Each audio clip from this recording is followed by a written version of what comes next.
आओ जी, आओ सामान सारा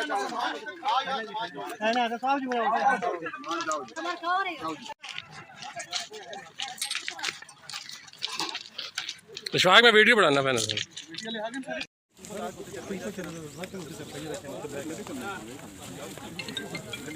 बिस्मिल्लाहिर्रहमानिर्रहीम। इशफाक अहमद ऐसी मैं दरिया सिंध के मकाम पे मौजूद हूँ, जहाँ पे आज ये एक कबीला डूब रहा था, जिसको रेस्क्यू टीमों के हमरा हमने बचाया अल्लाह के करम से। जी, हम इधर अपने माल मवेशियों के साथ आबाद है।